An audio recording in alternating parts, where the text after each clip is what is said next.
Bonjour, c'est en Sicile que je vous propose de partir aujourd'hui et plus particulièrement à la découverte des plus beaux sites de la Sicile baroque. Vous avez ici une carte faite en 1693 qui représente l'île avec dans les légendes une série de noms de villes. Ce sont les villes qui ont été dévastées par un immense séisme qui s'est produit en 1693. Alors la reconstruction va être menée de façon très énergique, très vaillante pour certaines cités qui vont être totalement rebâties, certaines seront carrément déplacées. Et ce sera l'occasion, en cette fin du XVIIe siècle, de faire triompher le style nouveau au cœur de cette île.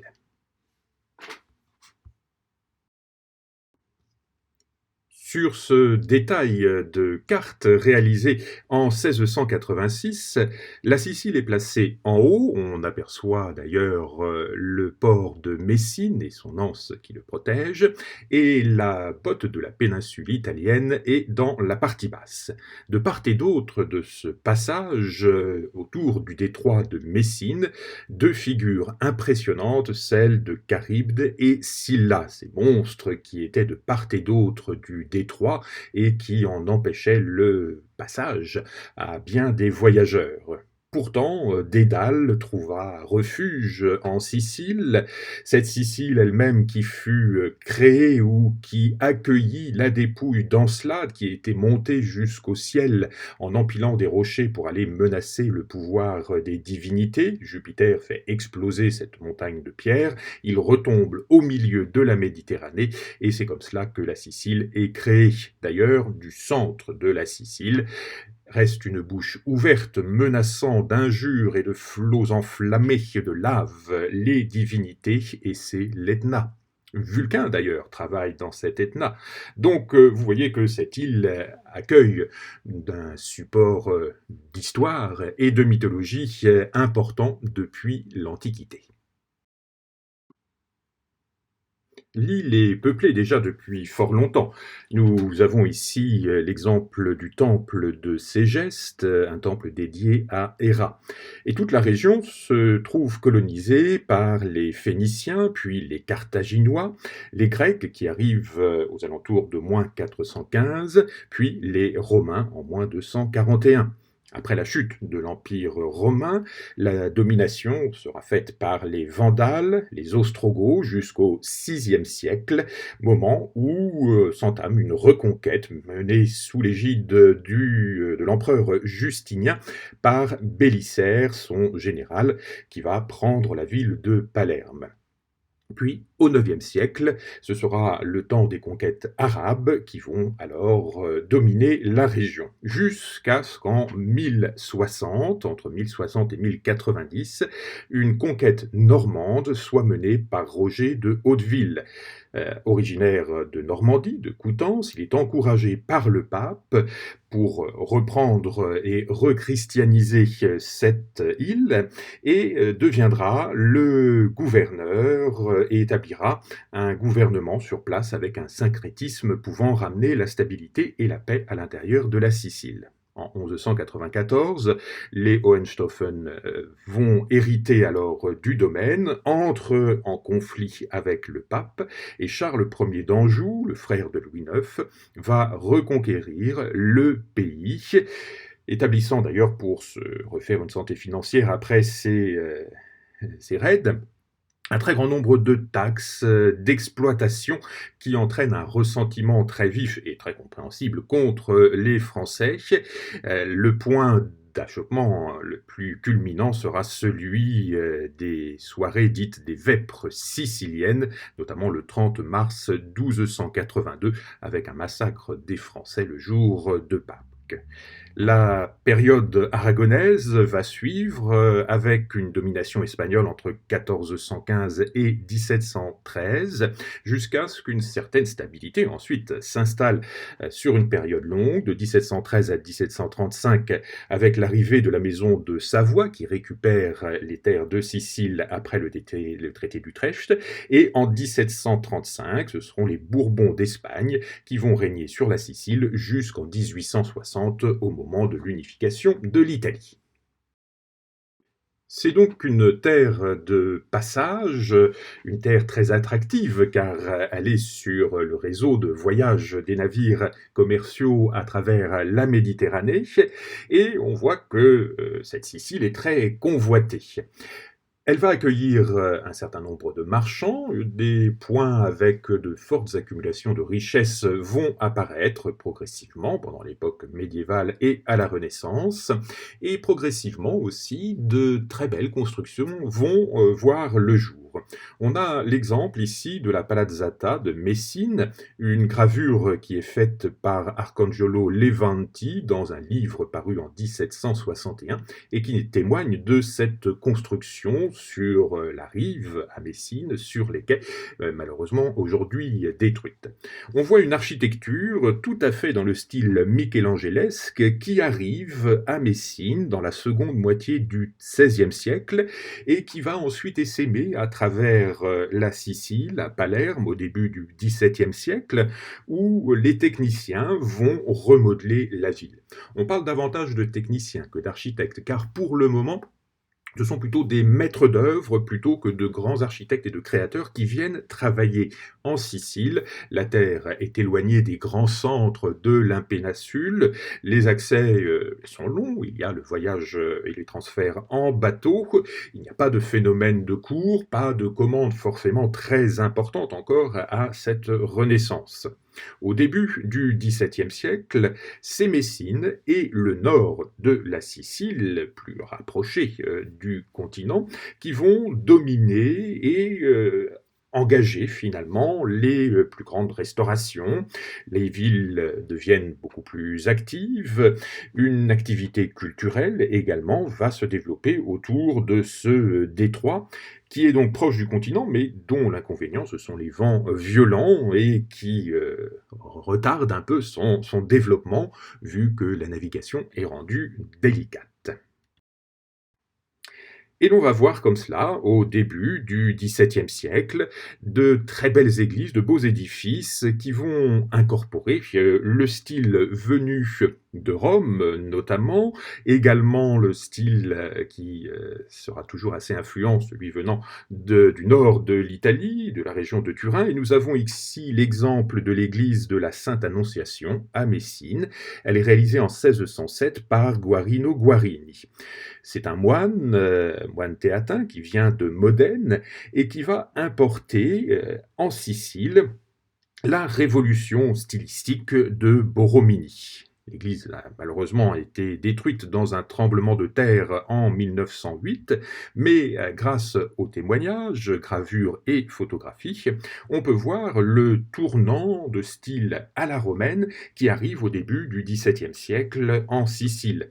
Une façade concave avec des échos directs aux autres architectures guariniennes, des effets de chapelle hexagonale, avec parfois d'ailleurs un peu de mal à s'intégrer dans les espaces, tant on cherche à faire de surprises, de renouvellement dans les effets. On voit qu'il y a beaucoup d'animations, superposition des étages, des rythmes architecturaux très vifs, des séquences très marquées, très saccadées, mais qui font rentrer dans une grande modernité l'architecture en Sicile au début du XVIIe siècle. Ce goût pour l'ornementation, les beaux décors, la richesse de la sculpture avec une tendance foisonnante est tout à fait ce qui plaît aux Siciliens et on le retrouvera à travers toutes les époques. On a ici l'exemple de la fontaine d'Orion, place de la cathédrale, avec une réalisation faite en 1553 par Giovanni Angelo Montorsoli, un sculpteur toscan, qui est un disciple de Michel-Ange. On voit son goût pour le travail fouillé des anatomies, dans lesquelles on voit non seulement les membres très voluptueux, avec de la chair, mais aussi de véritables structures. On va sentir les côtes, les angles des os, mais avec un traitement encore plus épanoui, plus arrondi, plus maniériste, un véritable goût pour l'ornement et les effets précieux. Un autre exemple de ces décors du XVIe siècle, toujours avec une fontaine, celle sur le port, fontaine de Neptune, réalisée en 1574 par Montormo aussi. Il fera aussi d'autres décorations sur la Piazza del Duca, accompagnera les réalisations de Guarini, et on voit très bien donc ce goût à la profusion, à la richesse des détails, une sculpture très vive et assez épaisse, qui est un véritable plaisir, une véritable séduction pour le regard. Ainsi, jusque dans les passages entre les bâtiments, les points de jonction, on va sentir ce plaisir du décor. D'où vient cette envie finalement frénétique de l'ornementation? On a tendance généralement à dire que la brièveté de la vie est rendue beaucoup plus sensible lorsqu'on habite sur un volcan et que l'on a envie de profiter des bonheurs de l'existence, des plaisirs et des joies, et que ce goût à l'excès d'ornement est peut-être révélateur de ce sentiment de fébrilité lorsque l'on est sur une terre volcanique. Et voilà pourquoi, peut-être jusque dans les angles de bâtiments, comme sur ce carrefour des Quatre Fontaines à Messine, on va réaliser ces très belles fontaines en 1666 sur ce qui est aujourd'hui la Strada Austria. Le sculpteur et architecte de Carrare, Andrea Calemecca, va dessiner ici, à partir d'un projet du Romain Pietro Calgani, ces sculptures avec non seulement les bouches qui vont donner l'eau, mais au-dessus, tout un répertoire de grands casques empanachés façon coquillage, hésitant entre la plume d'autruche et les grands effets de coquille Saint-Jacques, les multiplications de poutis, de dauphins, de colonnes, de consoles, d'architraves qui s'arrêtent, qui sont sommées par des aigles. On a vraiment cette richesse et ce goût, ce plaisir de la décoration que l'on peut voir sur ce carrefour des Quatre Fontaines à Messine.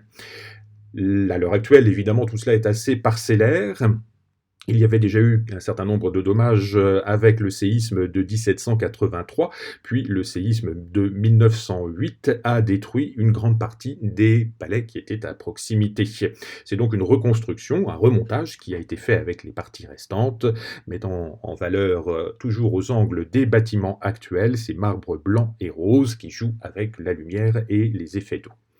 Ensuite, un personnage déterminant également dans le travail de l'architecture à Messine sera Filippo Juvara. Il naît à Messine, ira se former au Piémont et sera l'architecte auprès de Victor Amédée de Savoie. Ce Victor Amédée sera aussi le nouveau roi de Sicile après le traité d'Utrecht en 1713, et c'est comme cela que on va retrouver de très grands liens, de passerelles immédiates entre les constructions de Turin, les embellissements qui sont faits à Turin pendant le début du XVIIIe siècle, et ce qui se fera en pendant sur cette terre annexe de la Savoie, puisque c'est le royaume de Savoie et de Sicile à cette époque. Et donc on a ainsi une diffusion tout à fait encouragée par cette volonté de montrer une grande et nouvelle monarchie qui se met en place au début du XVIIIe siècle sous la domination des Savoies. Et en Sicile, on aura un phénomène important joué par le rôle de ces villes capitales, de chacune des parcelles de la Sicile, avec des écoles très fortes. On a à la base une culture livresque en commun, un langage universel, mais ici, avec ce rôle des tremblements de terre qui vont souvent secouer et entraîner des reconstructions dans l'île, cette île, sans frontières, ouverte aux influences, souhaite garder une identité, mais va assimiler aussi les nouveautés, les effets les plus magistraux qui sont proposés dans le reste de l'Italie.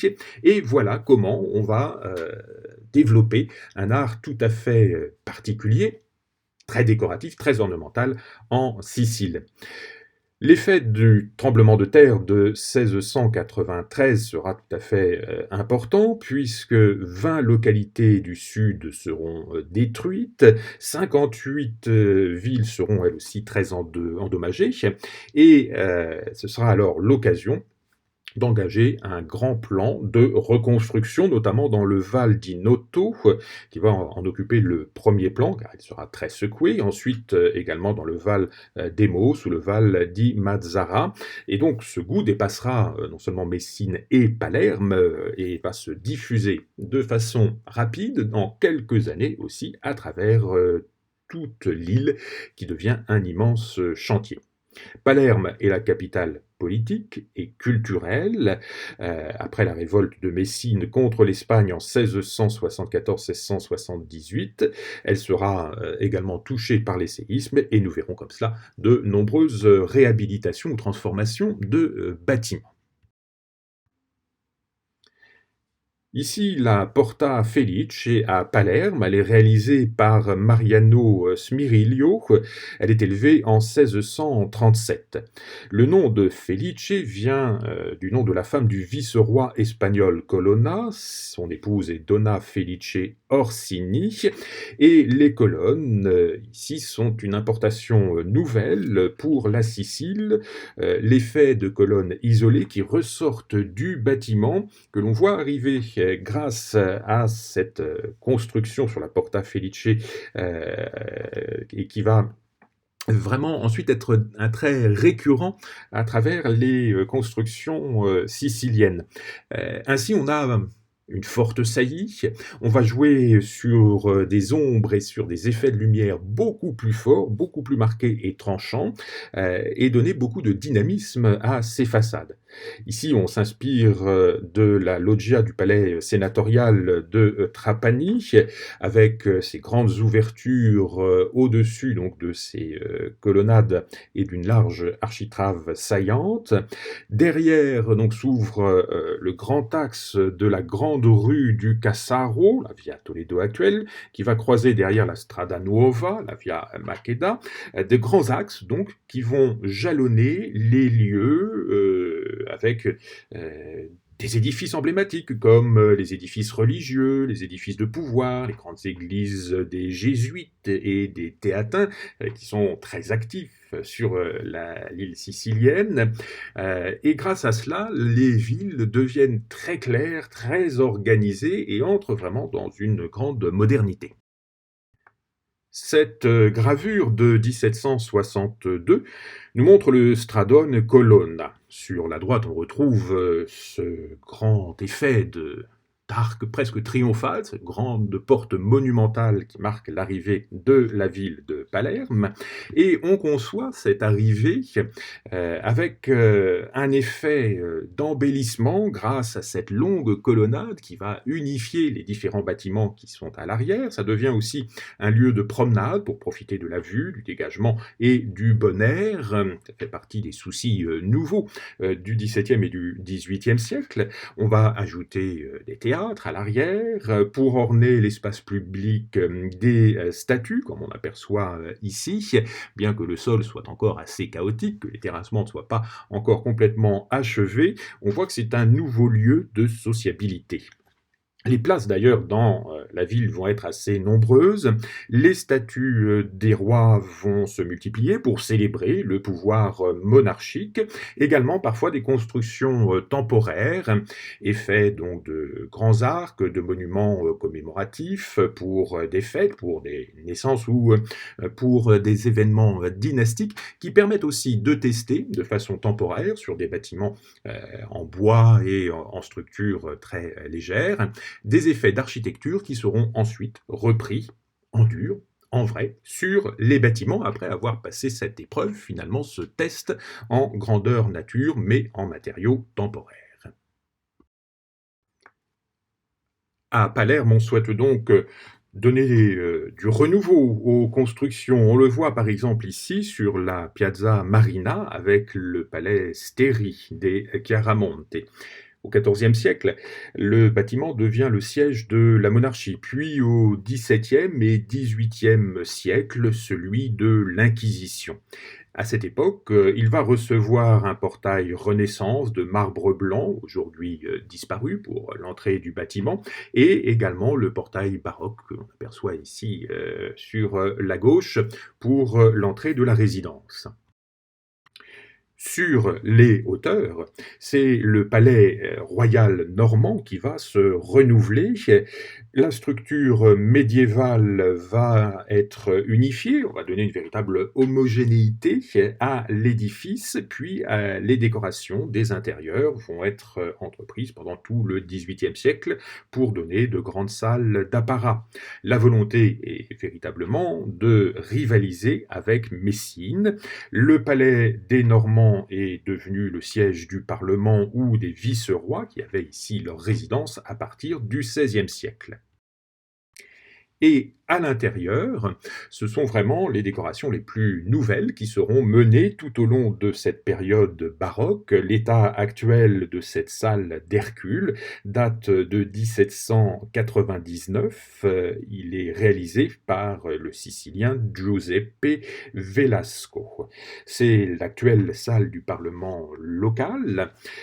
Les nobles siciliens ont de très fortes revendications d'autonomie face au pouvoir lointain de Madrid pendant toute l'occupation sous la domination espagnole.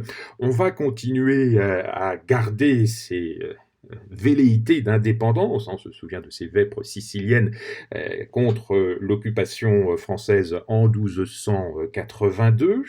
Ça sera la même chose donc pendant l'occupation des Normands, des Souabes, jusqu'à ce que l'on devienne une sorte de royaume plus indépendant. Au moment où la Sicile donc passe sous la domination des Savoie avec Victor Amédée, donc en 1713, un gouvernement est établi sur place, mais on souhaite quand même garder un peu sa liberté et sa distance, son autonomie par rapport à ces différents souverains.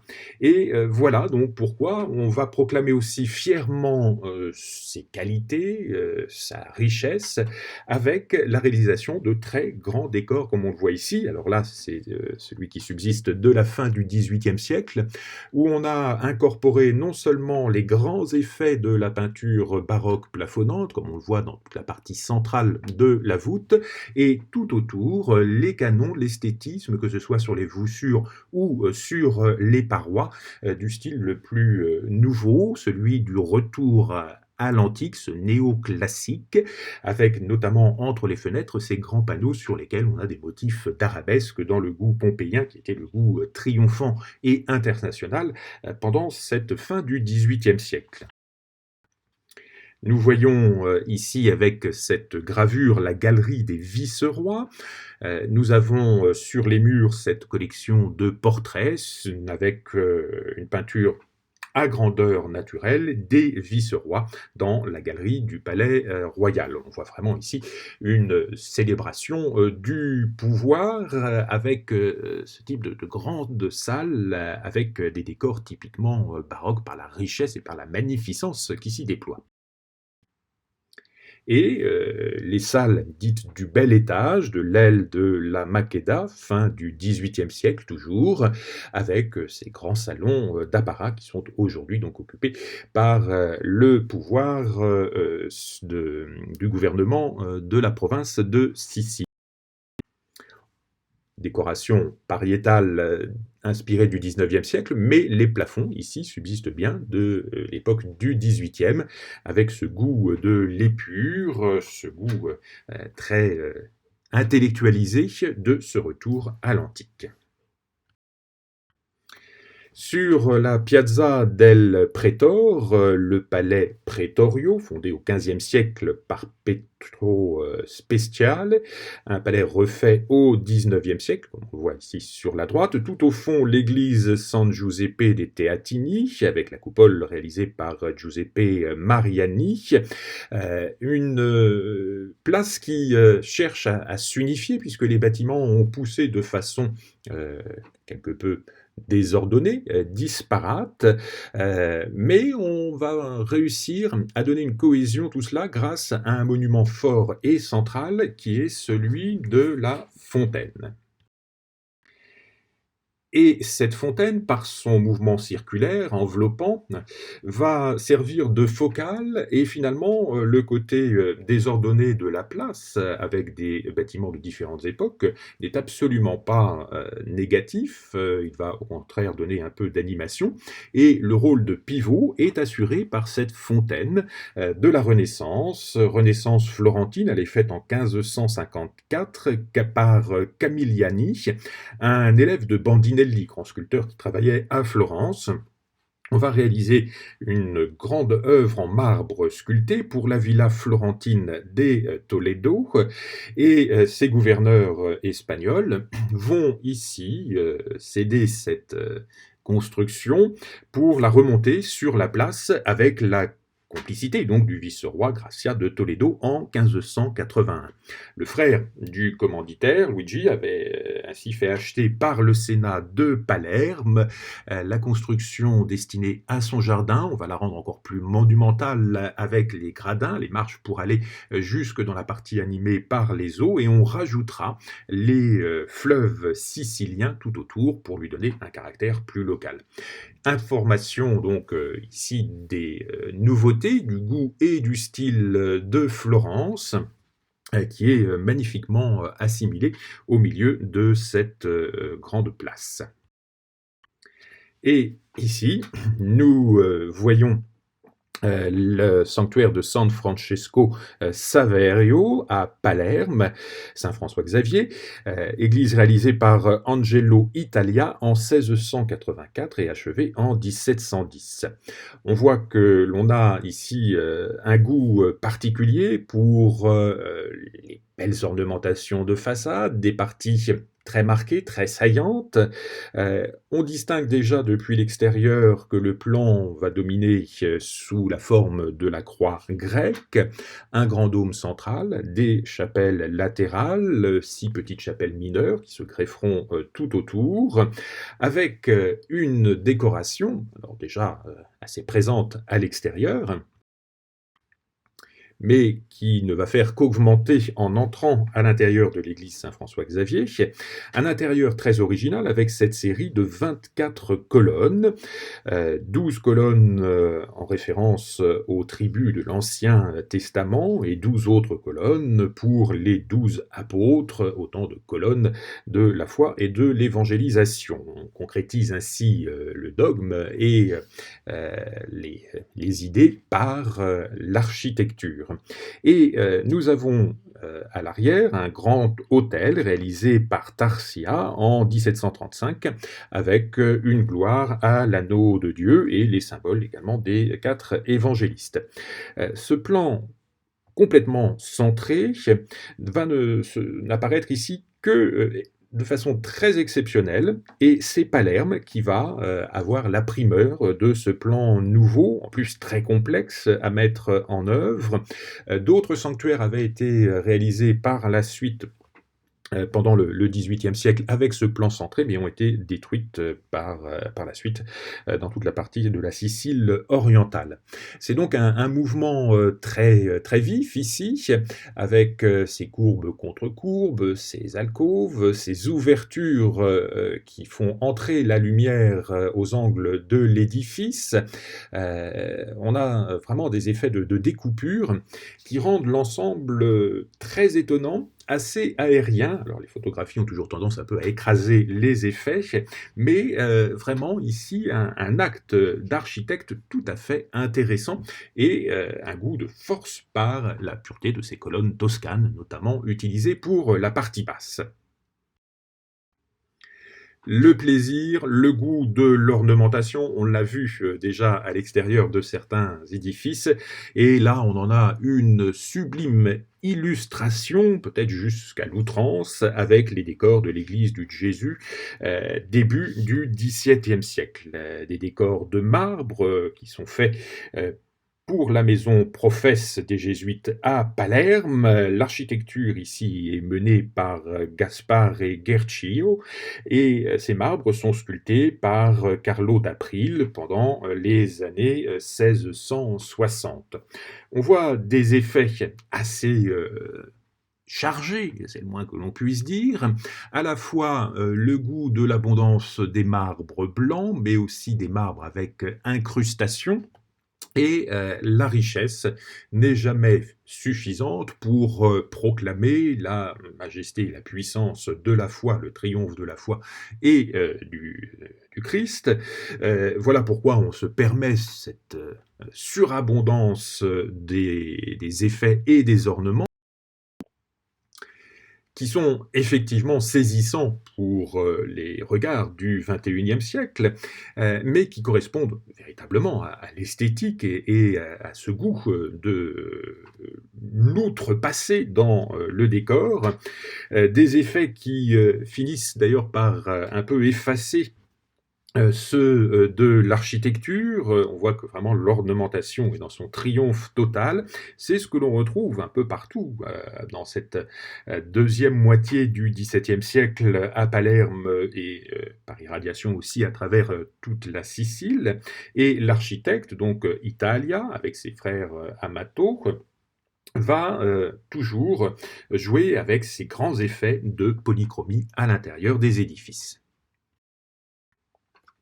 L'église Santa Maria della Pietà, réalisée entre 1678 et 1684 par Giacomo Amato, reprend la façade de l'église romaine de l'ordre des Crucifères, qui datait de la fin du XVIe siècle, jouant avec les alternances de niches à statues dans lesquelles les saints dominicains sont représentés, les colonnes très saillantes qui sortent en relief de l'édifice, non seulement au rez-de-chaussée, mais aussi au premier étage, alors que parfois au premier on a tendance à créer plutôt des pilastres, à réduire l'effet de sortie hors d'œuvre des sculptures. Et bien là, non, elles sont complètement poussées aussi et rejetées sur notre plan, ce qui augmente un peu l'effet d'instabilité pour l'œil lorsque l'on regarde l'édifice. Et toujours ce beau jeu de découpure dans la partie supérieure où le fronton est brisé, cachant un deuxième fronton à l'arrière, qui se révèle dans l'axe central, de beaux enrichissements sculptés, chaque détail sont d'ailleurs de très beaux moments de sculpture, et des décors qui sont donc assez largement répandus sur la façade. À l'intérieur, c'est tout un ensemble de décorations, notamment à fresques, qui sont réalisées par Guglielmo Boremans dans les années 1722 et qui donnent un peu plus de respiration par rapport à l'église des Jésuites, puisqu'on va avoir juste des pilastres cannelés, l'intérieur des cannelures en partie dorées, mais une harmonie beaucoup plus blanche. Les collatéraux ne sont pas développés, on aperçoit de toutes petites chapelles légèrement en profondeur, ce qui permet d'avoir cette grande nef et une déambulation beaucoup plus facile à l'intérieur de l'édifice, du moins pour le regard et pour l'œil. Lorsque l'œil se lève, il découvre au niveau central de la voûte cette grande fresque, donc toujours par Boremans, avec la vie et les miracles de Sainte Catherine et de Dominique, les deux saints dominicains, qui sont en train ici de monter progressivement en apothéose auprès de la Trinité, Père, Fils et Saint-Esprit, qui sont ainsi réunis. La Vierge sert pour un rôle d'intercession. C'est la dernière strate des nuages avant d'arriver au groupe central sur la partie droite de cette photographie. À l'intérieur, nous avons tout de même de très beaux détails aussi en stuc. Ils sont réalisés par Procopio Serpotta et Nicola Sanseverino. C'est l'architecte Gataneo Lazzara qui va veiller à l'unification, à bien accorder l'ensemble esthétique de ces ornements en stuc et qui va les livrer au stuccateur. Le stuc est vraiment un élément très dans le goût romain. C'est aussi un héritage de la sculpture en relief des ornements des décorations des maisons romaines. Donc évidemment, utiliser à foison ces stucs, c'est un acte de véritable prestige. Dans le quartier de Calça se trouve l'église Sainte-Thérèse. Elle est réalisée par Giacomo Amato entre 1686 et 1700. On aperçoit ici une retenue dans l'utilisation de ces colonnes sur la façade, puisqu'ici elles sont semi-engagées. Elles ont une très belle découpe sur chacun des côtés, puisqu'on aperçoit comme cela de petites traits très fins, noirs, qui les rendent beaucoup plus saillantes qu'elles ne sont en réalité. Donc toujours ce goût pour l'ornement, mais avec plus de mesure. On voit que dans la partie supérieure, également, ici, l'architecte Amato a assagi un peu les effets. Le fronton est unique, il y a de petites brisures, mais il n'est pas totalement rompu comme ce que l'on a pu voir tout à l'heure. Et on a un goût ici plus assagi en cette toute fin du XVIIe siècle. Au-dessus de la porte d'entrée, on a un très beau tondo avec la Sainte Famille et l'Esprit Saint, sculpture réalisée par Cristoforo Milanti, qui lui est vraiment un effet très en saillie ici, très très en relief, à la fois par la sculpture, mais aussi le médaillon qui semble à peine retenu par les mains des anges de part et d'autre, et qui est vraiment un point très fort, un beau point focal ici, juste au-dessus du portail d'entrée. À l'intérieur, une vaste nef, toujours ce goût de couleur, mais ici un peu plus assagi, même si les roses contrastent avec les beaux parements de rechampis blancs sur les pierres. Et dans les autels, un très bel ensemble de peintures, notamment cette Madone des Carmes réalisée par Sebastiano Conca et l'Extase de Sainte Thérèse par Borémans, le peintre que nous avons vu au plafond précédemment pour l'église de Santa Maria della Pietà. Ces toiles sont réalisées en 1722 et du coup nous offrent un panorama de cette peinture du début du XVIIIe siècle, qui est envoyé dans l'espace sicilien.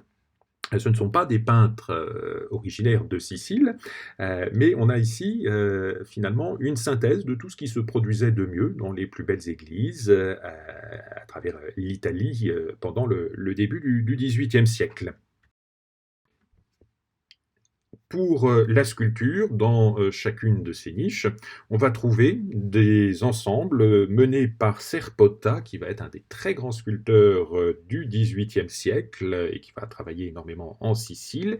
Il nous donne Sainte Thérèse à gauche, Sainte Anne à droite, où l'on voit notamment ici pour Sainte Anne de très très beaux effets profonds pour ses plissés. Le visage est plus anguleux, il faut marquer aussi l'âge d'une dame plus vénérable, mère de la Vierge, mais sans autant jouer sur les effets de rides, de visage beaucoup plus buriné. On voit que le visage est moins pulpeux, que les chairs sont moins arrondies que sur le visage de Sainte Thérèse, mais sans tomber dans des effets de caricature. Il nous donne ici à sentir tout de même une autre plasticité pour le personnage. Nous continuons notre promenade à Palerme, ici pour retrouver un style un peu plus ancien, ce mouvement de balancier, pour voir comment cette évolution se fait entre le XVIIe et le XVIIIe siècle. Voici l'église San Matteo, faite entre 1633 et 1664. On voit que l'on a ici, dans la décoration, quelque chose qui est davantage dans le goût espagnol, quelque chose d'un peu plus dans le style plateresque, qui plaisait dans la péninsule ibérique, de grands encadrements, des effets plus marqués autour des fenêtres, autour des niches, avec ces fortes saillies des encadrements, un caractère un peu dominateur finalement aussi, un peu envahissant par cette superposition désordre que l'on doit sans doute à une reprise des modèles de Guarini. Un aspect assez primitif, en quelque sorte, proto-baroque dans cette façade. À l'intérieur, nous avons un déploiement tout à fait fastueux au niveau de la voûte, une voûte peinte par Vitto Danna. Vitto Danna va travailler ici en 1754, donc 100 ans après la réalisation de la façade, avec cette voûte au triomphe des âmes pures, qui sont ainsi élevées par strates progressives pour monter jusqu'auprès d'un Christ triomphant, la croix est juste derrière lui, et Dieu le Père légèrement en retrait sur la droite. De nouveau la présence importante de la Vierge en intercession, avec son grand drapé bleu ici sur la gauche au pied du Christ. À l'intérieur de l'église, c'est toujours Serpota qui va travailler pour la réalisation des stucs en association avec Sanseverino dans les années 1728. Et au cœur de l'édifice, cette coupole avec une base de forme octogone, ce qui est un petit peu moins habituel que les formes rondes traditionnelles, ce qui ne donne pas plus de complications d'un point de vue portée et statique, mais ce qui rompt dans l'atmosphère plus enveloppante de cette forme ronde, où on a ici une accroche visuelle avec ses arêtes un peu plus marquées, et avec la calotte, d'un seul coup, cette paix, cette unification, ce globe céleste où les apparitions de saints se multiplient, et du coup, on marque un peu plus la transition entre notre espace et la partie supérieure, avec cette jolie coupole, avec le triomphe de Marie dans la partie supérieure, toujours réalisé par Giovanni Danna, qui avait été formé, lui, à Gênes. Dans l'église, on notera notamment ces épousailles de la Vierge et avec Sainte Anne qui est juste à côté d'elle, une peinture des années 1647 réalisée par Pietro Novelli. Je vous signale ce peintre puisque c'est un Sicilien qui est né à Montréal et qui va assimiler les grands effets de la peinture romaine de la moitié du XVIIe siècle et en être un diffuseur, un promoteur ici à l'intérieur des églises palermitaines. L'église du Santissimo Salvatore à Palerme a une façade qui, à l'extérieur, est restée vraiment très simple, reste de l'ancien édifice du projet de 1682 qui est fait par Amato, repris ensuite par Angelo Italia à partir de la fin des années 1680. Mais à l'intérieur, on a ici l'affirmation d'une véritable originalité pour cet espace.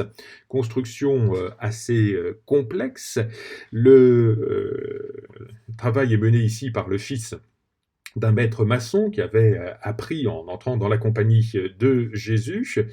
C'est donc un jésuite, mais qui ne sort pas de son île et qui va apprendre l'architecture et les canons esthétiques grâce aux échanges, aux documents et aux traités d'architecture qui sont très nombreux et qui sont largement diffusés au sein de la confrérie jésuite. Et l'église sera ainsi inaugurée en 1700. Alors l'espace intérieur, comme on le voit, est assez unifié, assez rond, mais scandé par un très beau rythme de pilastres qui vont être très habilement ornés de marqueterie, avec les effets de marbre polychrome que l'on va retrouver en certaines parties, pas forcément sur la totalité de la construction. Et ces décorations reprennent en quelque sorte les effets des porches, des décors éphémères de ville créés pour les fêtes urbaines, dont on a ici un côté fossilisé et fixé dans la pierre et dans les marbres. Toujours ce goût donc pour l'exubérance des décors, avec ces multiplications d'angelots, ces modénatures qui sont très saillantes, ces parties architecturiques qui ressortent véritablement de façon très très forte au niveau de l'entablement en partie supérieure, où l'on rajoute encore beaucoup de très très fins détails. Au centre, au centre de l'espace, vous avez cette apothéose de Saint Basile réalisée par Vito D'Anna, malheureusement très endommagée par le temps, mais on imagine ici cette grande réunion de nuages sur lesquels toutes les divinités, tous les saints, sont en train de progresser jusqu'à la lumière du lanternon central. Et sur les décors des parois, on voit des très très beaux détails, une sculpture très vive, parfois un peu schématique et un peu naïve, mais pleine de spontanéité.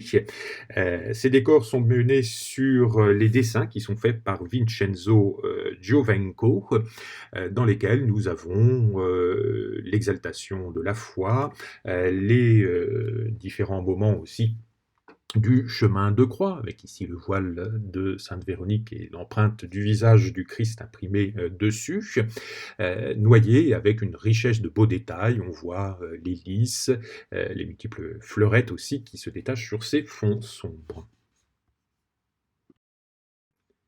L'église des Carmes que nous voyons ici est réalisée entre 1627 et 1693 par l'architecte Mariano Smirillo. Elle est dédiée à Sainte Rosalie et Sainte Christine. Les carmélites sont installés à Palerme depuis 1235, mais reçoivent ici un nouvel édifice avec des proportions beaucoup plus amples et vraiment une construction tout à fait au goût du jour, mais cette fois-ci avec une ornementation beaucoup plus légère. On retrouve tous les canons, tout l'esthétisme, mais cette fois-ci, pas de colonnes, pas de grands frontons triomphants, pas de multiplication d'ornements sur la façade. C'est une certaine synthèse, une épure que propose Smirillo avec cette façade. Dans les décorations, notamment pour le dôme. Là, par contre, il va concentrer un certain nombre de décors et reprendre le dôme que nous avons ici, le dôme du Carminé de Palerme, le transposant pour ses carmes. Une coupole qui avait été greffée sur un édifice plus ancien, où l'on voit toute l'importance de ce rôle du dôme, un élément riche pour le panorama urbain, un point focal, le grand tambour dans la partie basse qui va concentrer des effets de colonnes qui accueillent les télamons qui, à la place des sculptures dans les niches, semblent véritablement contenir de façon puissante la décoration très plastique et très exubérante qui se trouve juste au-dessus. On a aussi une grande décoration avec des grands cartouches au-dessus des fenêtres et une calotte couverte d'une céramique vernissée rutilante qui ajoutait couleur et saturation de rayons de soleil et de lumière dans la partie centrale de l'édifice. À l'intérieur, le plan en croix latine, en grande partie refait au XIXe siècle, reprend donc les canons des grandes églises telles qu'on les développe depuis la Contre-Réforme. Pour l'ornementation des autels, on va retrouver les frères Serpota avec le travail notamment de ces colonnes torses en stuc avec des fûts historiés qui datent donc du XVIIe siècle. On voit que là, on a vraiment un enrichissement pour les autels, pour imprimer une dynamique à ce grand plan en F latine, en croix latine. Serpota était dit magister stucator, sculptor et architector.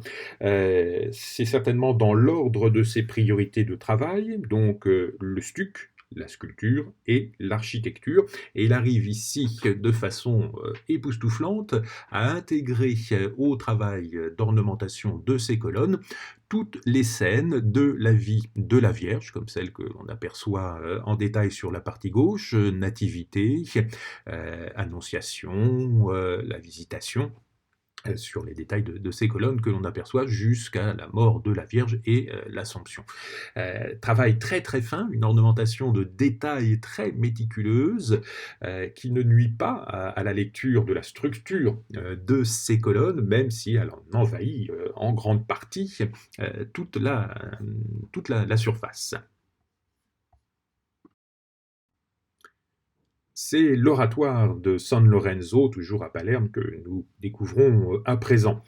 L'édifice est élevé à partir de 1570, édifice de taille assez modeste, juste une grande salle, très éclairée et baignée de lumière par les fenêtres hautes, et tout au fond de la salle, l'autel, avec le tableau d'autel, un tableau d'autel qui est réalisé par Caravage entre 1608 et 1607, avec ici cette nativité étonnante avec son iconographie, puisqu'on va retrouver Saint François et Saint Laurent, qui sont les deux saints à gauche, Saint Laurent à l'arrière, les mains jointes et priant Saint François, Joseph et les bergers qui, eux, sont devant, et cette trouée, cette arrivée spectaculaire de l'ange, un détail que Caravage reprendra dans un certain nombre de tableaux. Une photo un peu ancienne car le tableau a été volé en 1969, un rapt fait par la mafia, et le tableau n'a toujours pas été retrouvé. La décoration à l'intérieur de cet oratoire est un moment et un véritable sommet du talent de Serpota pour ses décors qu'il réalise en 1699. Des stucs très finement modelés avec des panneaux encadré par les corniches, mais cette structuration n'a aucune rigidité puisque tout est contrebalancé par la multiplication d'anges, de nuages qui mordent sur la structure de l'édifice. Les festons, les cartouches, les fleurs, les feuillages, les cornes d'abondance, les coquilles au-dessus de la porte avec les draperies en dessous, les croix, les soleils, les panaches, tout est une accumulation assez extraordinaire, qui est certes assez déconcertante, puisque là, vraiment, l'œil est sollicité de toutes parts, mais le fait de garder une unité avec des stucs blancs, donc sans effet de couleur, va finalement gagner en apaisement par rapport à cette surenchère d'ornementation. Mais surtout, avec chacun des détails, on a vraiment un sommet de finesse de sculpture. On voit ici ces attitudes naturelles de ces petits angelots, et dans la description du lieu faite par Vincenzo Consolo, il dit « Entrer véritablement au paradis » dans son livre Le Retable, écrit en 1987, qui donne un très beau passage sur ces stucs réalisés par Serpota à l'intérieur de cet oratoire San Lorenzo. Serpota avait appris dans un atelier familial, avait fait surtout un voyage très formateur à Rome, du moins c'est ce que l'on croit, car rien n'est totalement attesté. Ce que l'on sait aussi, c'est que par les gravures et par une iconographie abondante qui circule, il a également connaissance des plus grandes créations de sculpture de cette fin du XVIIe et du début du XVIIIe siècle. Après ce fastueux déploiement sacré, une richesse profane à présent que l'on peut voir dans les palais. L'exemple ici du palais des princes Myrto, construit à la moitié du XVIIe siècle et habité jusqu'en 1982. Sur le palier du premier étage, cette fontaine baroque, où l'on retrouve ici, avec une grande richesse quasiment insolente, ce déploiement de décors. Alors là, cette fois-ci, tout est très couvert, et effet surprenant de ce poutot qui, au sommet de la niche, en profondeur, va renverser une urne et une cascade d'eau qui tombe vers le visiteur. Cela permet de rafraîchir aussi l'intérieur de l'escalier et des pièces. Ensuite, à l'intérieur des salons, des tentures notamment du XVIIe siècle, avec les épisodes de la Jérusalem délivrée, ici pour le grand dais au milieu du salon principal d'audience et de réception du palais Myrto. tout un bel ensemble de textiles également du 19e siècle, puisque le palais a toujours été habité, donc jusqu'à une période assez récente, jusqu'en 1982, où l'on voit que là aussi, hein, dans le goût du 19e, on a des décors qui sont très enveloppants, très couvrants. Et également, autre exemple de ces beaux panneaux de textiles, que ce soit des textiles du XVIIe siècle pour tapis de sol et la portière, des textiles qui sont eux de la fin du XVIIIe siècle pour les épisodes de l'histoire d'Hercule que nous avons ici sur les parois.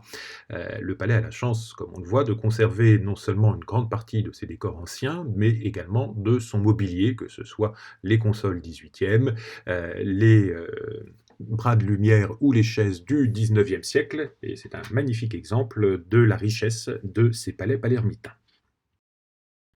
Seulement, les palais en ville sont un peu suffocants à partir de l'arrivée des grandes chaleurs et l'on va voir un phénomène de développement, de construction à travers des villas tout autour de la ville. C'est la villa Butera que nous voyons ici, c'est la plus ancienne de ces villas construites à Bagheria. Elle est réalisée en 1658.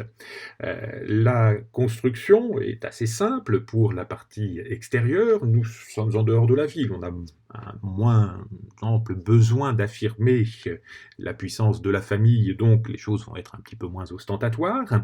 On voit dans la restauration ici qu'on a un bel ensemble rechampi blanc sur la façade, juste un jeu d'encadrement très fin par la pierre des fenêtres et un moment, une marque plus importante pour la sorte de grand dais que nous avons au niveau de la porte centrale. Mais à l'intérieur, eh bien là, on va retrouver le grand goût de l'ornementation et des décors demandés par Giuseppe Branciforti, le Principe de Pietraperzia, et c'est Leonte qui va réaliser ici ces décorations avec ces effets du XVIIe siècle, typiquement baroque, où toute la quadrature, la fausse architecture est totalement feinte, donc peinte. Il n'y a vraiment pas une partie qui soit en relief, que ce soit les colonnades, les lambris, même au niveau de la corniche supérieure, tout cela est totalement fin, donc vraiment un très très bel effet de perspective imaginaire qui ouvre sur un ciel très peuplé de divinités. Et dans les autres décorations, notamment ici de la fin du XVIIIe siècle, on va retrouver les inspirations de ces décorations de palais qui sont alors fouillées et redécouverts avec ce goût de l'anticomanie. L'utilisation des stucs avec des parties beaucoup plus légères, moins couvrantes que dans ce que l'on a pu voir dans les décorations du XVIIe siècle. Un goût très précieux par des moulages qui semblent parfois presque vouloir imiter des camées ou des éléments de décor issus de l'Antiquité, qu'on va retrouver jusqu'au niveau de la voûte, et dans laquelle on a quelques petits miroirs qui vont ainsi faire aussi jaillir et se refléter la lumière, donnant un aspect très surprenant, une sorte de constellation jusque dans la partie haute de l'édifice. Cette gravure nous montre la villa des princes de Valguarnera. Nous sommes toujours à Bagheria, qui est devenu le lieu de villégiature par excellence. Le projet est mené par l'architecte Tommaso Maria Napoli en 1712 sur le flanc de cette colline. En dessous, un grand déploiement de jardins avec des quinconces, des mailles, des carrefours, tout ce qu'il y a de plus habituel dans ces grands jardins à la fin du XVIIe et au début du XVIIIe siècle. Donc le travail est lancé en 1712. Et l'architecte Tommaso Maria Napoli est un architecte dominicain, sans doute formé par l'atelier de Carlo Fontana après un voyage fait à Rome. Et ici, il fait une adaptation du motif de la villa romaine, d'ailleurs avec le motif d'exèdre au centre, ici, avec ce joli creux, ce joli travail d'escalier. On a une citation de la villa du Pin, celle qui donne sur la cour du Belvédère au Vatican, lorsque c'était encore une villa isolée, avant qu'elle soit englobée dans les bâtiments des musées du Vatican. Donc on a ici une saveur tout à fait romaine, avec un large répertoire décoratif, et on sent toujours cette volonté de marquer beaucoup plus les ornements, qu'ils soient architecturaux ou les groupes sculptés des putti au sommet de la balustrade feinte. À l'intérieur, un grand salon pour le premier étage. L'ensemble de la villa, elle, est refaite après 1780 par Carraccini qui va mener l'ensemble de ce chantier.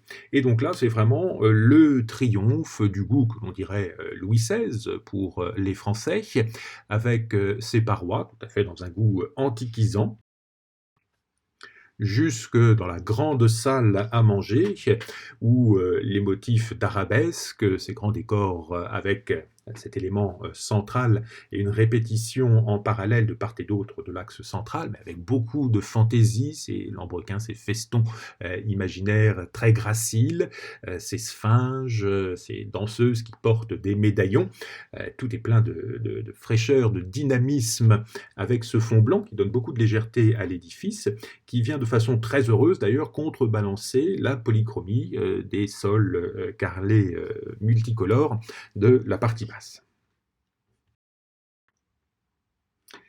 La villa des princes de Palagonia, à Bagheria toujours, cette fois-ci par l'architecte Tommaso Maria Napoli, donc le même créateur que nous avions vu précédemment, qui donne un effet assez original ici à cette zone centrale de la façade, une arcature simple au rez-de-chaussée, de grandes ouvertures pour le salon du premier étage, et au-dessus, ce fronton qui vient s'arrêter par deux enroulements autour du grand blason central, le fronton supérieur qui va réapporter l'unité de la façade, mais en ressaut, en débord de la ligne de crête de l'édifice, et ce qui donne avec finalement assez peu d'effets, on ne multiplie pas ici les ornements, les sculptures, quelque chose de très vibrant et de très rythmé pour cette façade.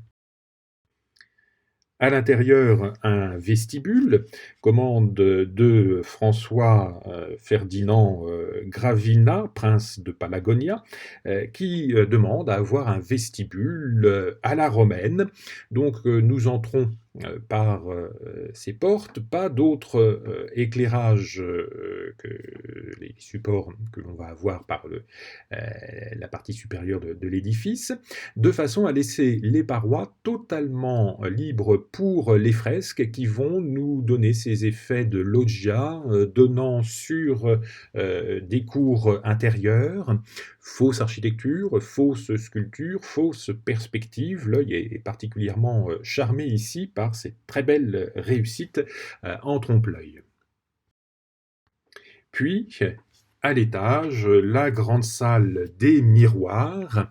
On retrouve les effets de polychromie très marqués, un peu durs d'ailleurs, avec cette forte présence des marbres noirs, qui contrastent ainsi joliment et fait jouer les lignes d'architecture, de motifs ici de ces lambris en marbre, une célébration dynastique de la famille, avec les grands personnages de la famille dans ces médaillons, soit avec des bustes, soit en relief polychrome aussi, et l'effet étonnant de cette couverture en miroir, tout le plafond que l'on voit avec ces rectangles aujourd'hui passé, puisque le fond est en mercure, est fait avec des, miroirs, qui renvoyaient ainsi la lumière de façon saisissante, notamment pendant les soirées et la base de ces miroirs est peinte.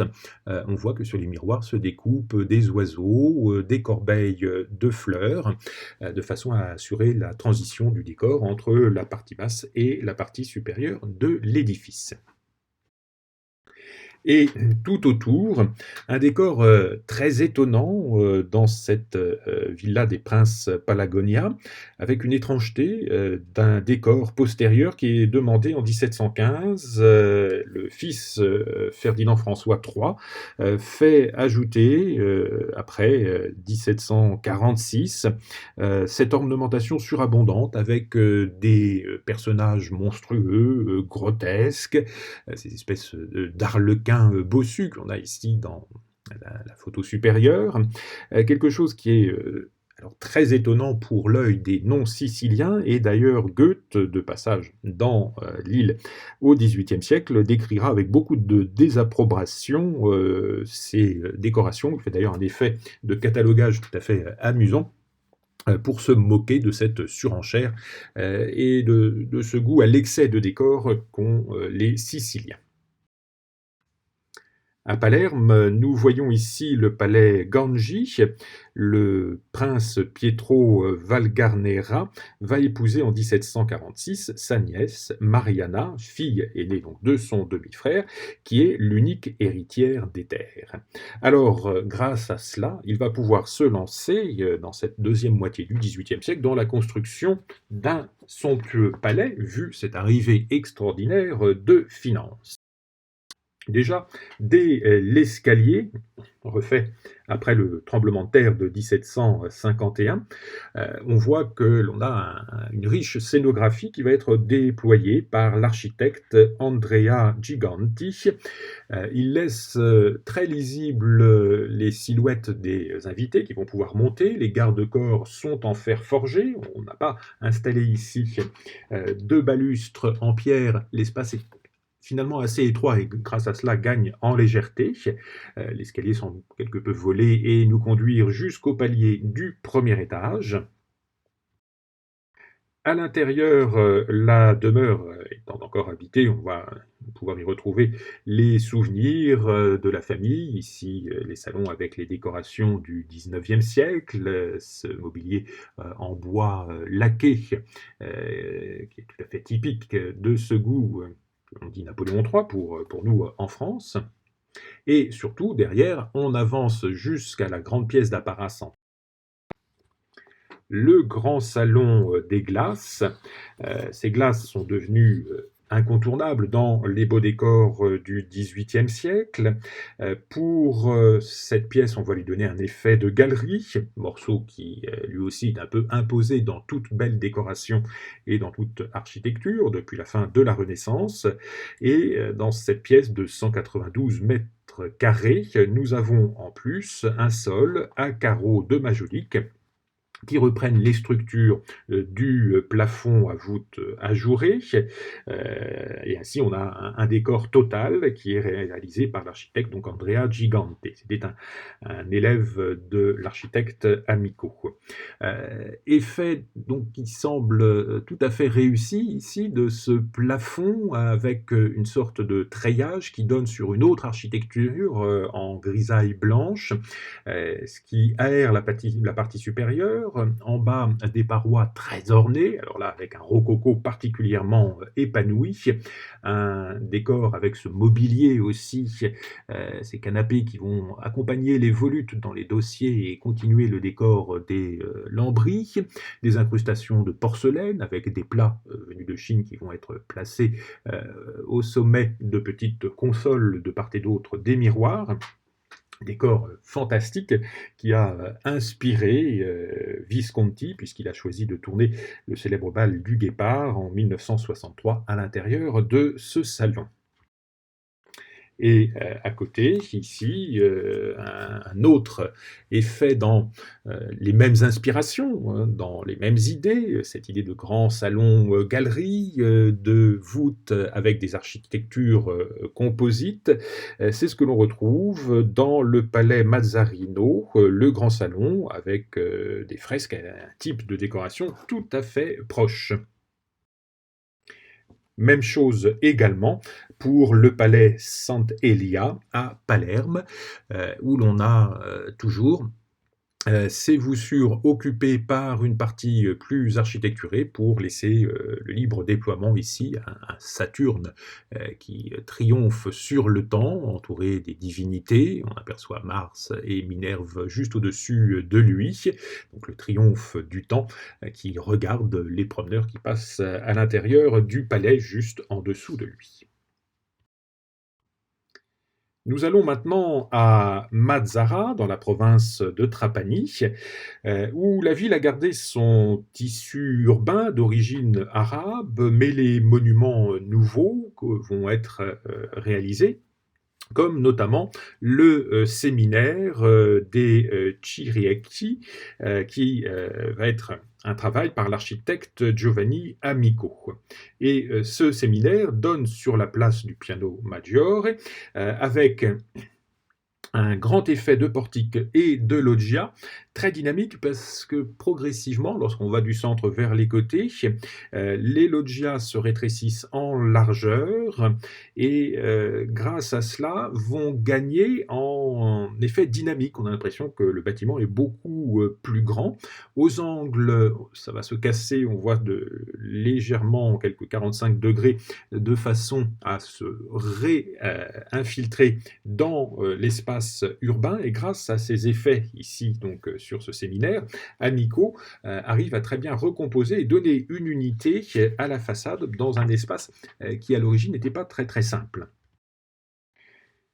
On va retrouver des façades aussi très scénographiques, comme pour la Santa Veneranda, moitié du XVIIe siècle, qui rompt avec une certaine orthogonalité pour suivre le mouvement de la rue, des campaniles très élancés qui seront achevés au XVIIIe siècle. Et toujours donc cette bel axe central qui est magnifié par la sculpture en marbre du fronton d'entrée, où l'on hésite entre l'effet baroque et l'effet presque à la chinoise. On a une sensation de petite pagode ici au-dessus de la porte d'entrée. Église plus mesurée, église bénédictine de San Michele, des années 1702 par Alberto Orlando, où là on voit que c'est le canon esthétique traditionnel de l'église romaine, et aussi vénitienne par ces belles ornementations de sculptures au niveau des frontons, qui fait une association, un mixte finalement des différentes influences. Nous sommes ici au début du XVIIIe siècle, en 1702, et on voit qu'on peut ainsi puiser dans les différents modèles que les architectes connaissent.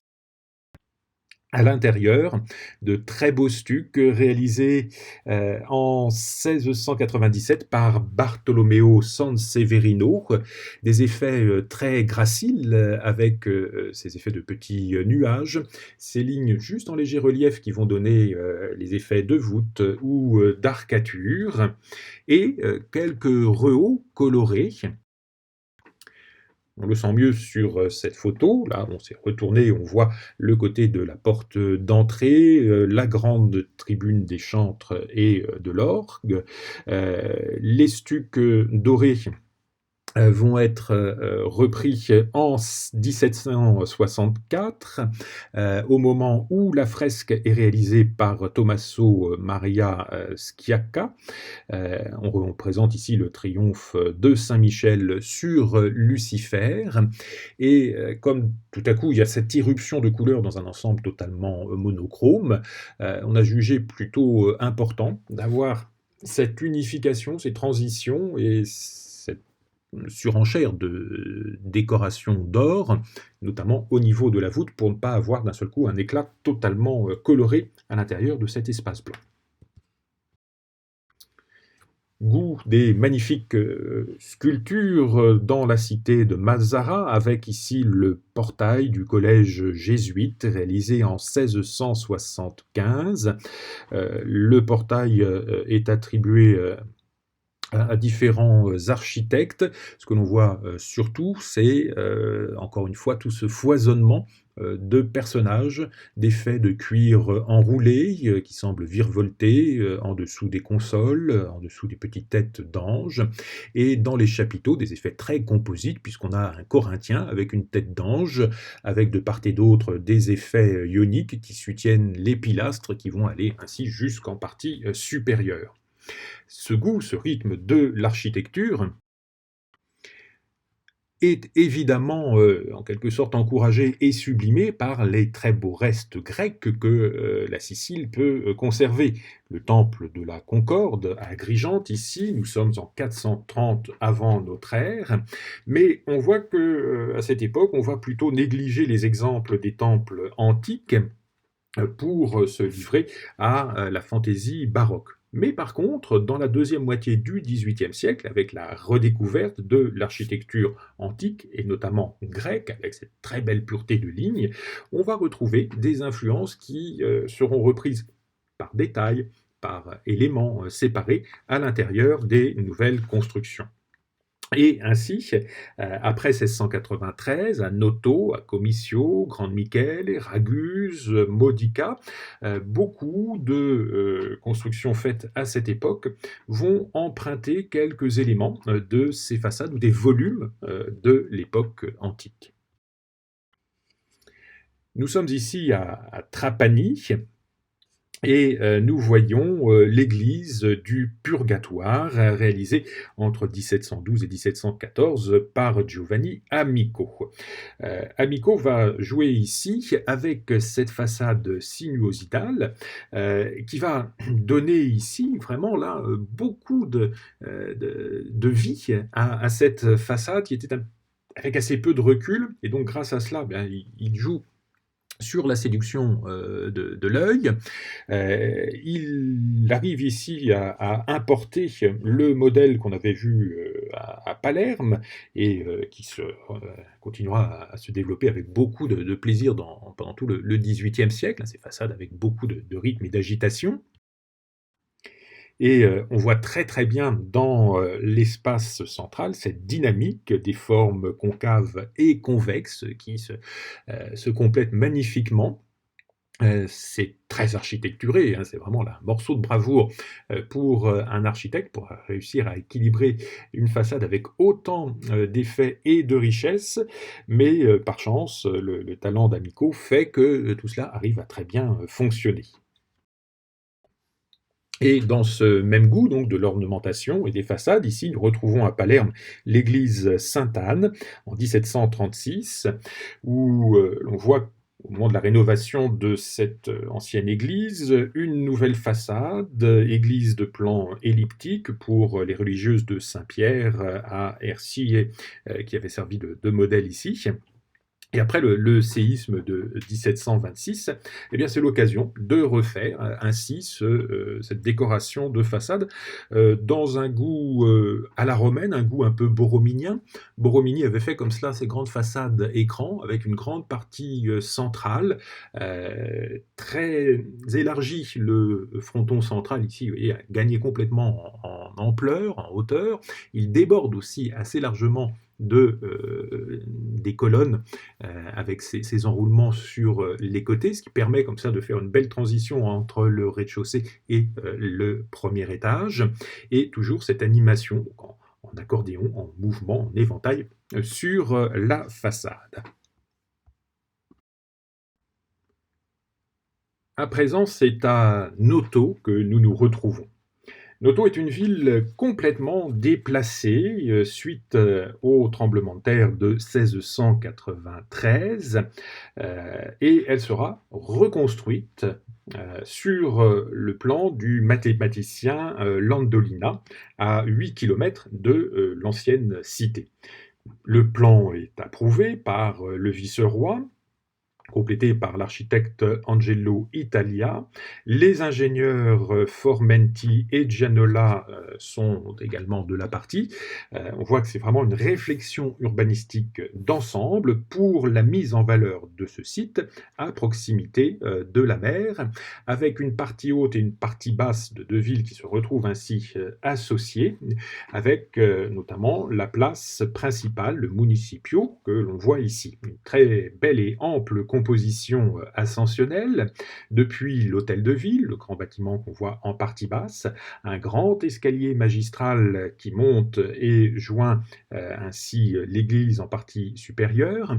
De part et d'autre de cet escalier en verre, on aperçoit les arbres de ces exèdres de végétation qui viennent ainsi atténuer l'effet très minéral de cette place, et le palais épiscopal, le palais sur la droite qui date de la deuxième moitié du XIXe siècle, un peu plus bas.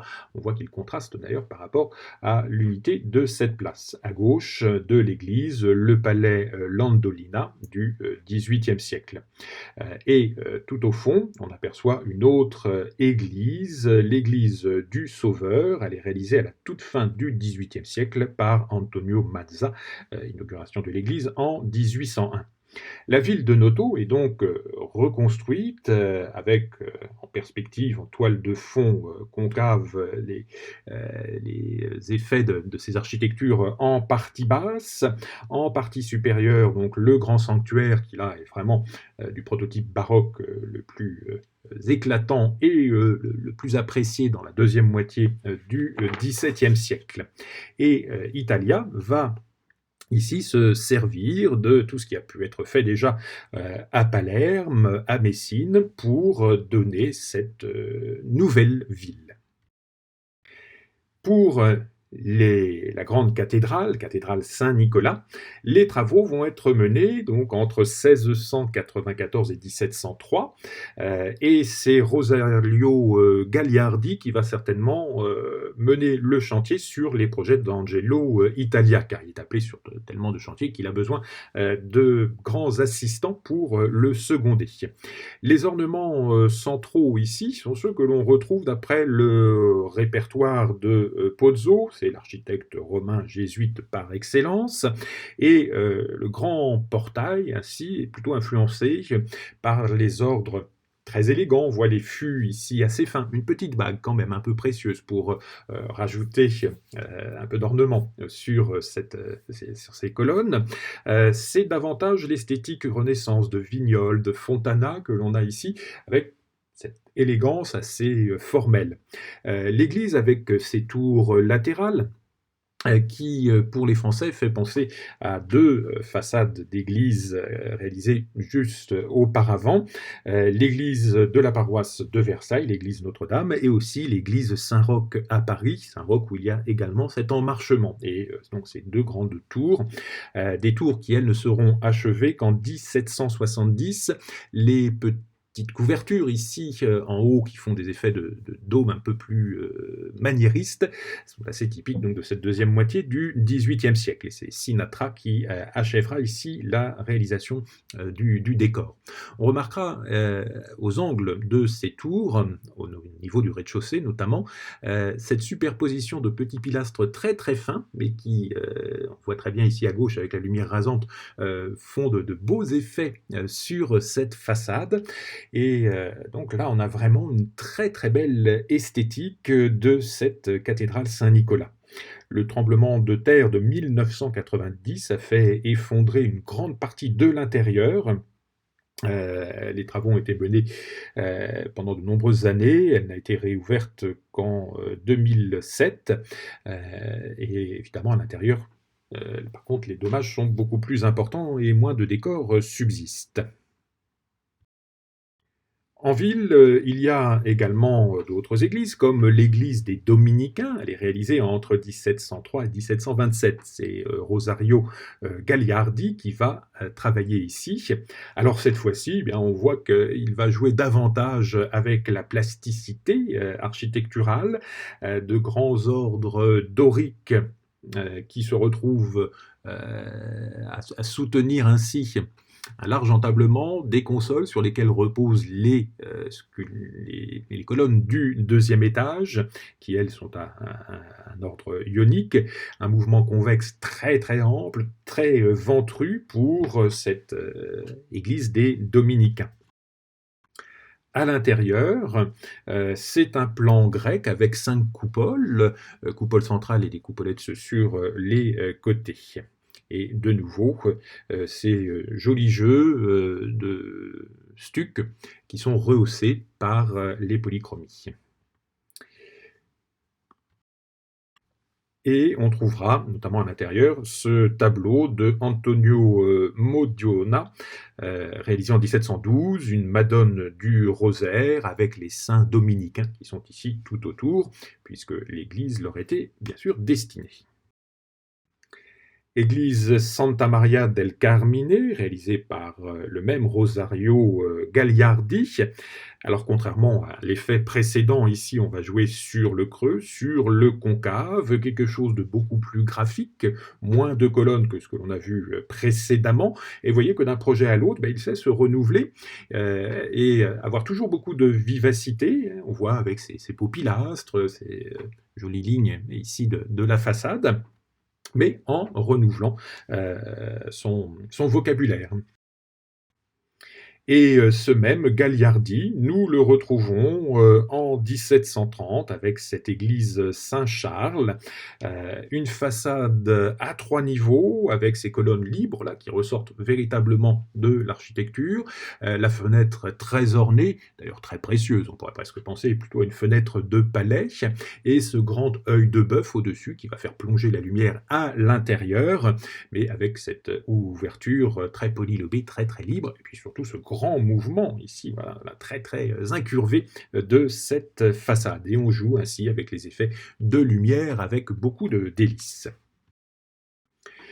Pour le grand édifice qui termine la grande place principale de Noto, il y a le Municipio, donc l'hôtel de ville, qui sera achevé seulement en 1746, sans doute par Paolo Labisi et Vincenzo Sinatra, qui étaient les concurrents de Cagliari qu'on a vu avec les églises précédentes.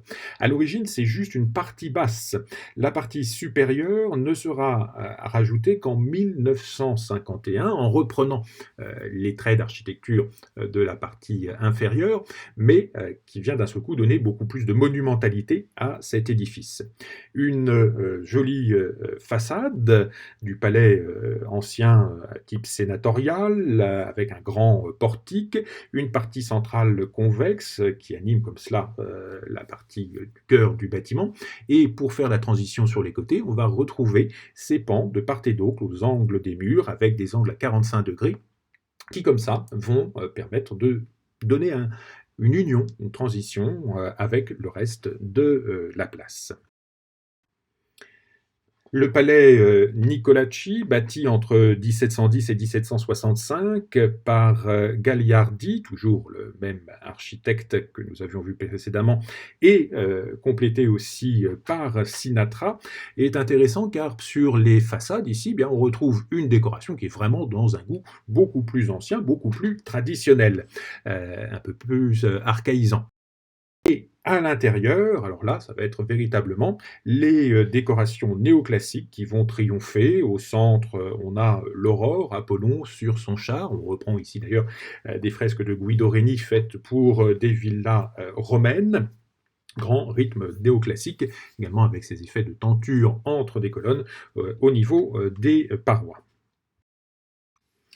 Avec ce tremblement de terre, ce sont de nombreuses villes qui vont ainsi être ressuscitées, transformées et mises en chantier.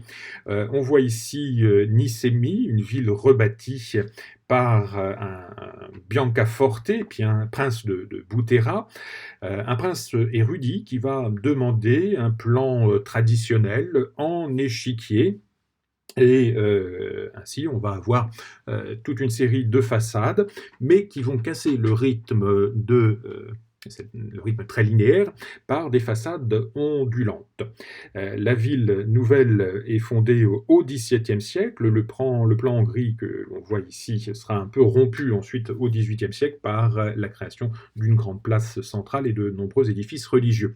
Dans l'image à droite, en bas, c'est la ville de Gramichele, construite là sur un plan radio-concentrique, une cité utopique, vraiment issue des spéculations de la Cité du Soleil imaginée par Tommaso Campanella, donc, un traité beaucoup plus ancien, avec au centre le cœur de la ville marqué par un cadran solaire, axe de la ville. Le plan initial a été conservé. On a toujours cette régularité, qui est un gage de beauté pour le prince, qui choisit ici cette nouvelle ville. Pour rendre le projet assez lisible, les maisons sont assez basses. On va davantage utiliser les pilastres corniers très obtus, mais quelque chose de vraiment assez rigoureux. Et le prince se réserve sur la partie droite la partie d'habitation, on voit avec le palais, mais dont les clôtures viennent marquer quand même le plan de la cité avec toujours ce souci de régularité. Donc on voit qu'il y a des plans très intéressants qui sont ainsi mis en œuvre pendant ce XVIIe et XVIIIe siècle.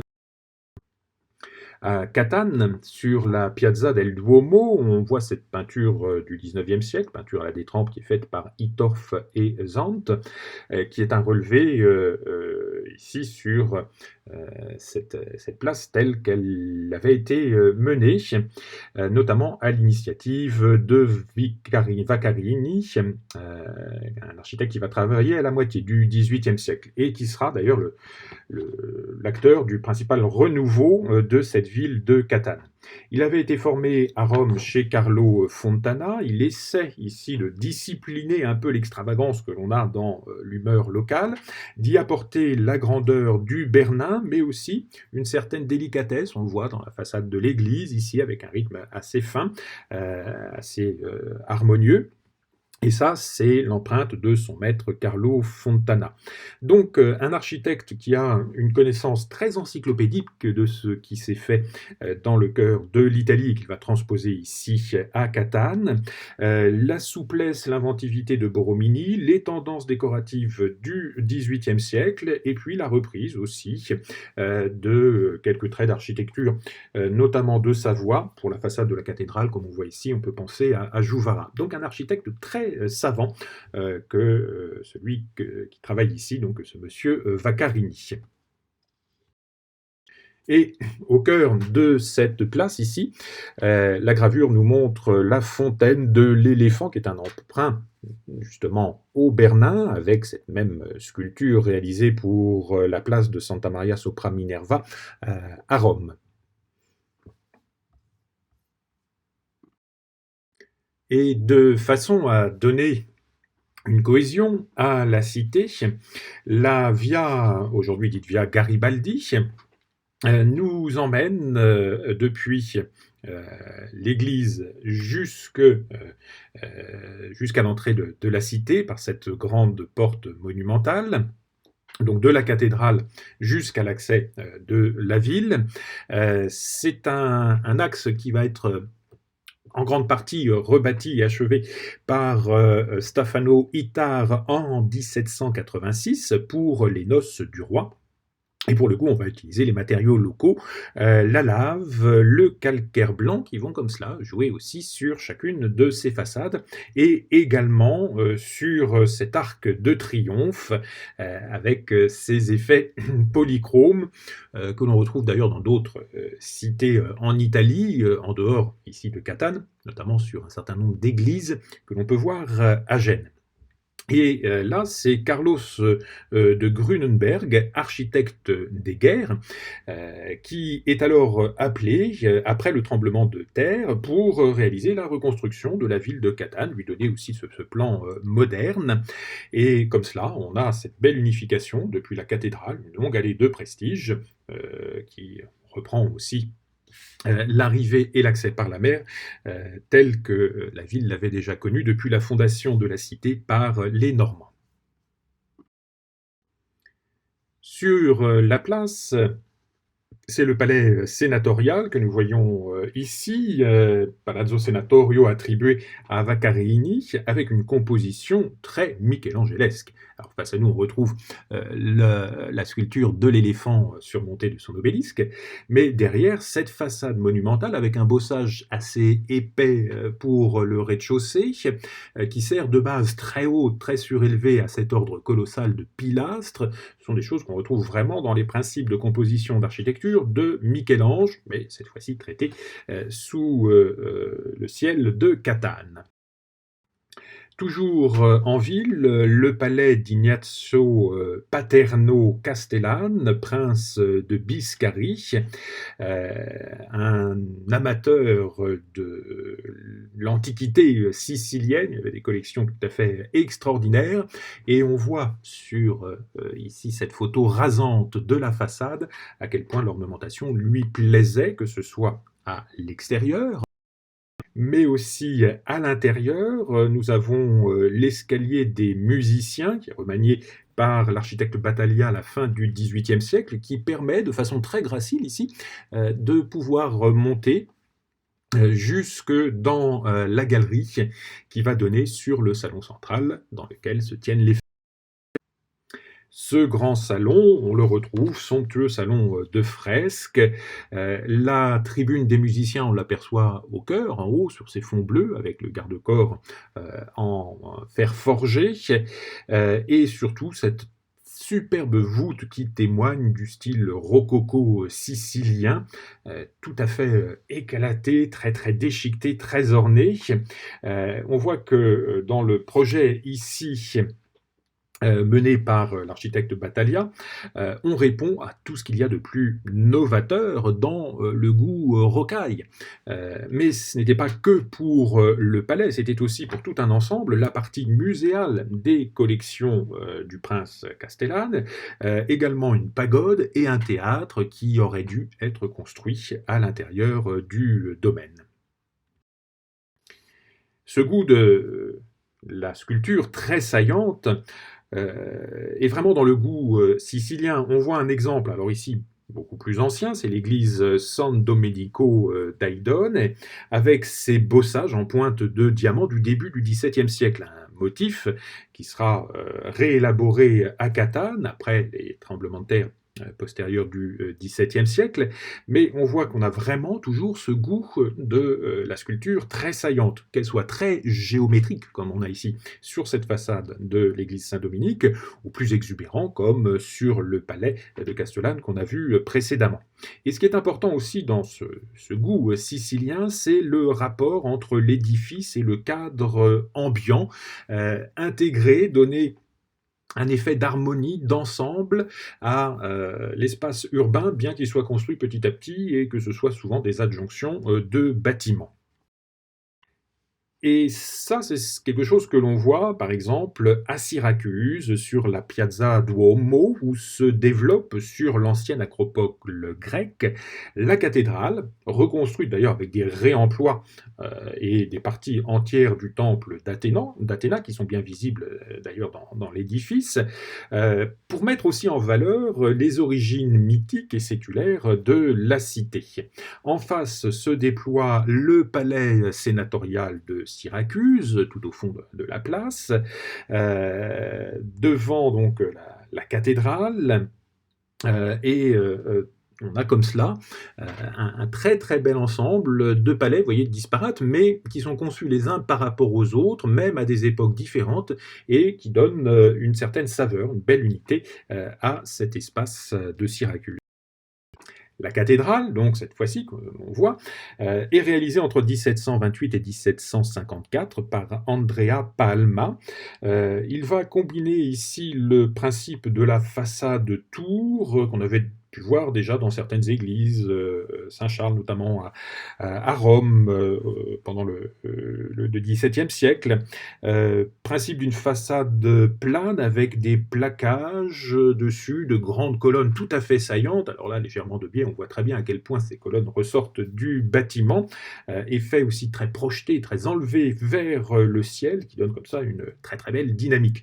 Alors on est totalement dans le goût rocaille 1728-54 pour la construction ici, mais à l'intérieur de l'édifice, on va réutiliser cette très belle colonnade du temple dédié à Athéna, des colonnes de l'Antiquité qui se retrouvent complètement intégrées dans le nouveau Duomo, ici dans la nef droite en entrant.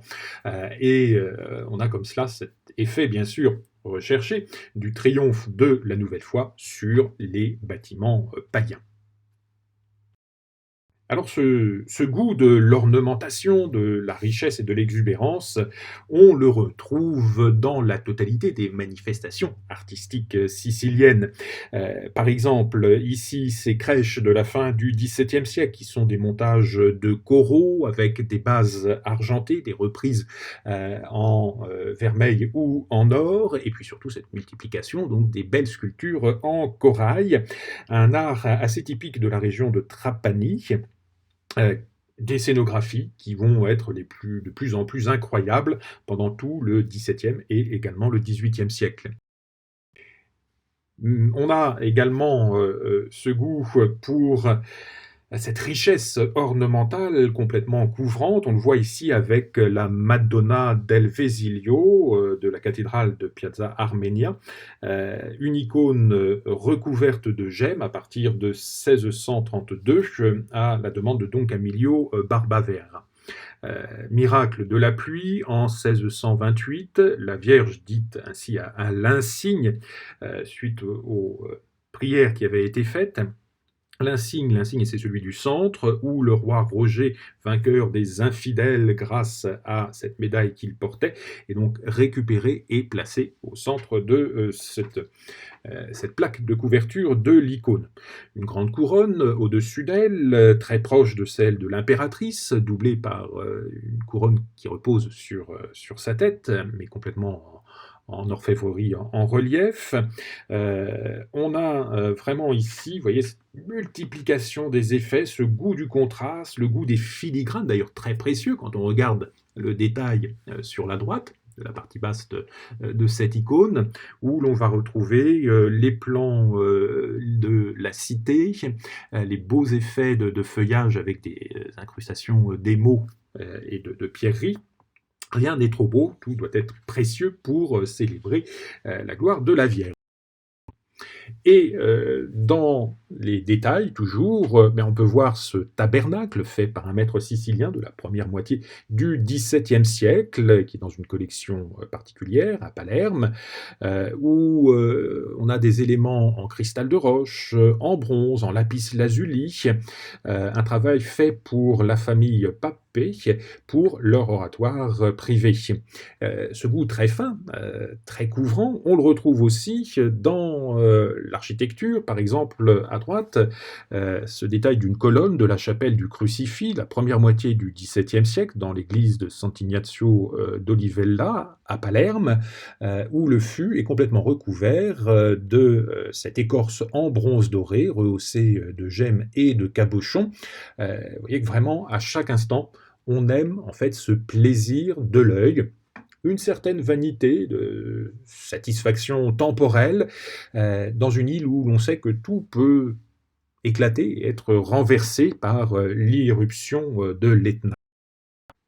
Et dans tous les décors, dans tous les objets, on va à chaque fois retrouver cette folie de l'ornement. On le voit avec ce couple de pans fait par le maître de Trapani au début du XVIIe siècle, conservé dans une collection particulière, où c'est à la fois le goût de la polychromie et des décors que l'on peut trouver issus de l'occupation arabe, la richesse de sculptures, le déploiement des matériaux, originaux que l'on aime dans la décoration espagnole, le côté très baroque aussi, avec ces grands morceaux de sculpture, ces effets très vifs pour l'art décoratif, c'est un véritable creuset, un grand magma d'influence qui vient enrichir l'art de la Sicile, tout comme le magma bouillonnant de l'Etna enrichit le cœur de cette île.